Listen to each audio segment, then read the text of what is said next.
ನಾನು 20 ವರ್ಷದ ಹಿಂದೆ ವಿವೇಕಾನಂದರನ್ನ ಓದಬೇಕಾದ್ರೆ ಅವರು ಪಂಚಶುದ್ಧಿಗಳ ಬಗ್ಗೆ ಹೇಳಿದ್ರು. ಪಂಚಶುದ್ಧಿಗಳು ಅದು ನನಗೆ ಹೆಚ್ಚು ಜಾಗೃತವಾಯಿತು. ಅವ್ರು ಹೇಳಿದ್ರು, ಮೊದಲನೇ ಶುದ್ಧಿ ಮನುಷ್ಯನ ಪರಿಶುದ್ಧ ಸಮಾಜ ನಿರ್ಮಾಣ ಮಾಡ್ಲಿಕ್ಕೆ ಇರಬೇಕು ಅಂದ್ರೆ ಒಂದು ಆಲೋಚನಾ ಶುದ್ಧಿ ಇರಬೇಕು ಅಂತ. ಸ್ವಸ್ಥ ಸಮಾಜಕ್ಕೆ, ಸಮ ಸಮಾಜಕ್ಕೆ ಅವರು 3,000 ಲೇಖನಗಳು ಅಂದ್ರೆ ಪುಸ್ತಕ ಮಾಡಿದ್ರೆ ಎಷ್ಟಾಗೋದು ಲೆಕ್ಕ. ನಾವು ಹೇಳೋದು ಏನೂ ಇಲ್ಲ, ಎಲ್ಲ ಮನೆಯವರು ಹೇಳಿಬಿಟ್ಟಿದ್ದಾರೆ. ವಿವೇಕಾನಂದರಾಗಿಯಾಗಿ ಷಡಾಕ್ಷರಿ ಸರ್ವರಿಗೆ ಎಲ್ಲವೂ ಹೇಳಿಬಿಟ್ಟಿದ್ದಾರೆ. ಈಗ ನೀವು ಅದನ್ನ ಪಾಯಿಂಟ್ ಔಟ್ ಮಾಡಿದ್ದೀರಿ. ಹಾಗೆಯೇ ಇನ್ನೊಂದು ಶುದ್ಧಿ ಹೇಳ್ತಾರೆ, ಶರೀರ ಶುದ್ಧಿ. ನೀವು ಯೋಗ ಕೊಟ್ಟು ಬೇರೆ, ಅವರು ಶರೀರನ ಶುದ್ಧಿ ಇರಬೇಕು ಇದನ್ನೆಲ್ಲ ಮಾಡ್ಲಿಕ್ಕೆ ಅಂತ ಹೇಳ್ತಾರೆ. ಹಾಗಾಗಿ ಶಾರೀರಿಕ ಶುದ್ಧಿ ಬಗ್ಗೆ ಹೇಳಬೇಕು. ಕೊನೆಗೆ 5 ಹೇಳಿದವರು ವಾಕ್ ಶುದ್ಧಿ, ಮಾತು ಶುದ್ಧಿ. ಸಾಹೇಬರು ಕಾದ ಶಾಪಿಂಗ್ ನುಡಿದರೆ ಮುತ್ತೆಲ್ಲ ಹಾರದಂತರು, ನುಡಿದರೆ ಸ್ಫಟಿಕದ ಸಲಾಕೆ ಅಂತೇಳಿ, ನುಡಿದರೆ ಶಿವಬಿಚ್ಚಿ ಹೌದೌದೆಲ್ಲಬೇಕು. ಆ ವಾಕ್ಶುದ್ಧಿನೂ ಇರಬೇಕು ಅಂತ. ಬಹುಶಃ ಈ ಎಲ್ಲ ಶುದ್ಧತೆಗಳನ್ನ ಇಟ್ಕೊಂಡಿದ್ವಿ. ಇನ್ನೇನು ಲಾಂಚಿಂಗ್ ಪ್ರೋಗ್ರಾಮ್ ಆಗ್ಬಿಟ್ಟಿದೆ, ಈಗ ಆಕ್ಷನ್ ಇಳಿಬೇಕು. ಸೊ ಈ ಆಕ್ಷನ್ ಇಳಿಯೋದಕ್ಕೆ ಬೇಕಾದಷ್ಟಾದಂತ ನೀಡಿ ಪೀಪಲ್ ಎದುರುಗಡೆ ಇದ್ದಾರೆ. ಇದೊಂದು ನಿಮಗೂ ಅವಕಾಶ, ಅವರಿಗೂ ಅವಕಾಶ, ಇದಕ್ಕೂ ಅವಕಾಶ. ನಾನು ಗುರುರಾಜ್ ಕರ್ಜಿಗೆ ಅವರ ಒಂದು ಲೇಖನ ಓದ್ತಾ ಒಂದು ಸಣ್ಣ ಕಥೆ ಇದೆ, ಒಂದು 5-6 ಲೈನ್. ಬಹುಶಃ ಅವಕಾಶ ಅಂದ್ರೆ ಏನು ಅಂತ ಗುರುರಾಜ್ ಕರ್ಜಿಗೆ ಬಹಳ ಸೊಗಸಾಗಿ ಹೇಳ್ತಾರೆ. ಅವರು ಅವಕಾಶದ ಬಗ್ಗೆ ಒಂದು ಕಥೆ ಹೇಳ್ತಾರೆ.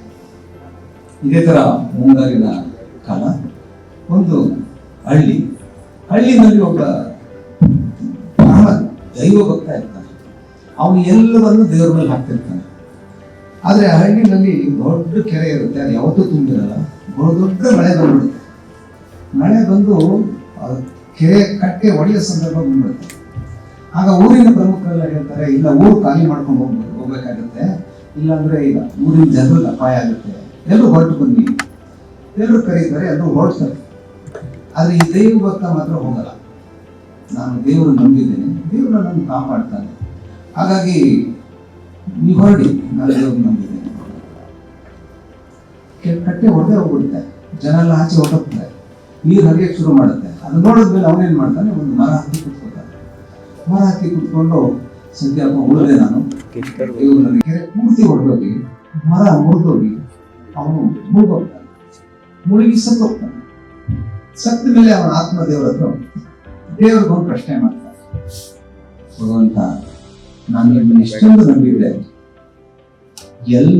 ನನಗಿಂತ ಕಡಿಮೆ ನಂಬಿದವರೆಲ್ಲ ನೀನು ಬದುಕಿಸ್ಬಿಟ್ಟಿದ್ಯಾ, ಆದ್ರೆ ನಿಮ್ಮನ್ನೇ ನಂಬಿದವ್ ನನ್ನನ್ನು ನೀನು ಯಾಕೆ ಮಾಡಿದೆ, ನನ್ನ ಮೂರ್ಖ ನೀನು. ನಾನೇ ಊರಿನ ಯಜಮಾನರ ಕೈನಲ್ಲಿ ನೀನು ಹೇಳಿ ಕಳಿಸಿದೆ, ಅವಕಾಶ ಕೊಟ್ಟೆ, ಬಂದ್ಬಿಡು ನೀನು ಅಂತ. ನೀನು ಅವಕಾಶ ಉಪಯೋಗಿಸ್ಕೊಂಡಿಲ್ಲ. ಹೋಗ್ಲಿ ನನ್ನ ಭಕ್ತ ಅಂತೇಳಿ 2 ಅವಕಾಶ ಕೊಟ್ಟೆ. ಬೇರೆ ಊರಿಂದ ಬರೋರು ದೋಣಿಲಿ ಬಂದು ನಿನ್ನನ್ನು ಕರೆದ್ರು, ಆ ಅವಕಾಶನೂ ಬಳಸ್ಕೊಳ್ಳಿಲ್ಲ. ಕೊಟ್ಟ ಅವಕಾಶನ ಬಳಸ್ಕೊಳ್ಳಿದ್ರು ನೀನು, ಇನ್ನೆಷ್ಟು ಅವಕಾಶ ಕೊಟ್ಟರು ನೀನು ಬಳಸ್ಕೊತಿರ್ಲಿಲ್ಲ. ಹಾಗಾಗಿ ನಿನ್ನ ಮೂಢತನದಿಂದ ನೀನು ಸತ್ಯ ನೀನು ಅಂತ ಹೇಳಿ ಆ ಕಥೆ ಹೆಂಗಪ್ಪ ಆಗುತ್ತೆ ಅಂತ ಗುರುರಾಜ್ ಕರ್ಜಿಗೆ ಸರ್. ಈ ಅವಕಾಶ ಅನ್ನೋದು ಯಾರಿಗೆ ಅನ್ನೋದು ಈಗ ಪ್ರಶ್ನೆ. ಆದ್ರೆ ನಿಮಗೂ ಒಂದು ಅವಕಾಶ, ಇಲ್ಲಿರೋರ್ಗೂ ಒಂದು ಅವಕಾಶ, ನೀಡಿ ಪೀಪಲ್ಗೂ ಒಂದು ಅವಕಾಶ.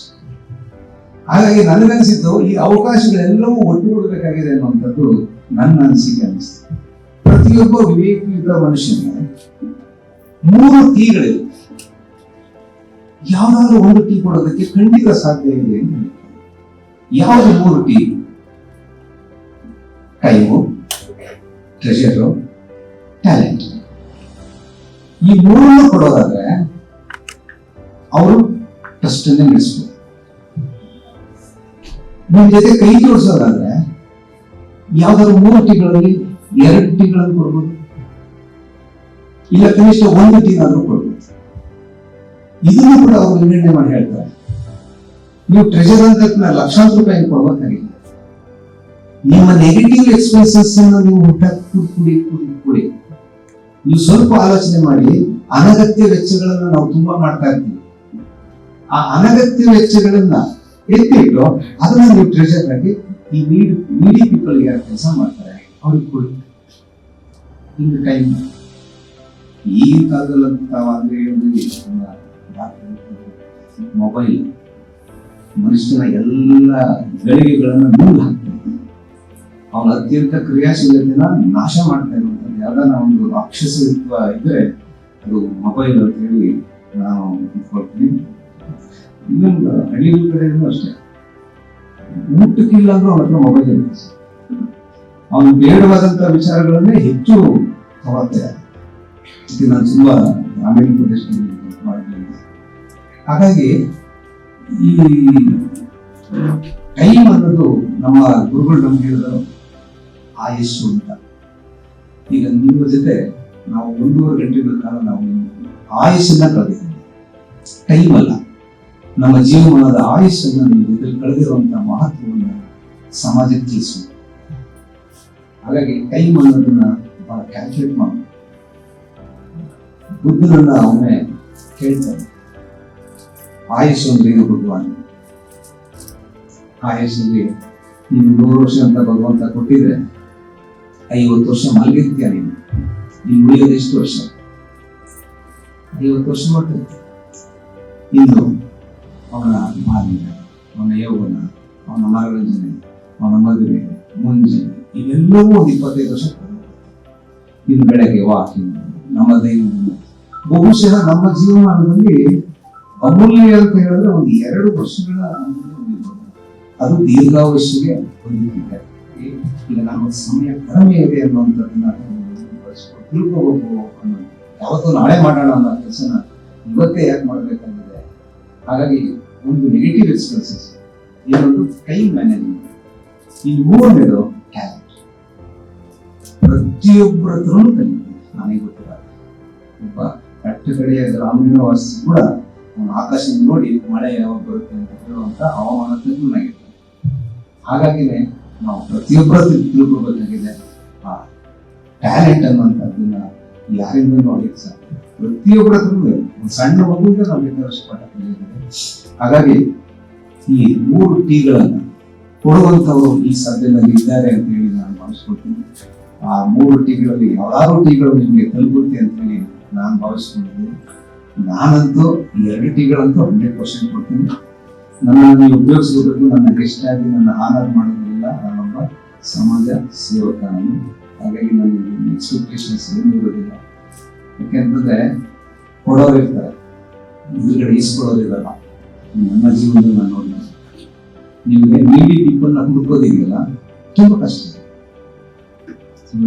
ಯಾರಿಗೆ ಕೊಡಬೇಕು ಅಂದಾಗ ಯಾರಿಗೂ ಕೊಡಕ್ಕಾಗೋದಿಲ್ಲ. ಯಾಕಂದ್ರೆ ನೀಡಿ ಪೀಪಲ್ ಅವರಿಗೆ ನಿಮ್ಮನ್ನ ರೀಚ್ ಮಾಡೋದು ಕಷ್ಟ ಆಗುತ್ತೆ. ಹಾಗಾಗಿ ಆ ತರದ ಕೆಲಸಗಳಲ್ಲಿ ನಾವು ಕೈ ಜೋಡಿಸ್ತೀವಿ. ವಿಷಯ ಎಲ್ರಿಗೂ ಶುಭವಾಗಲಿ.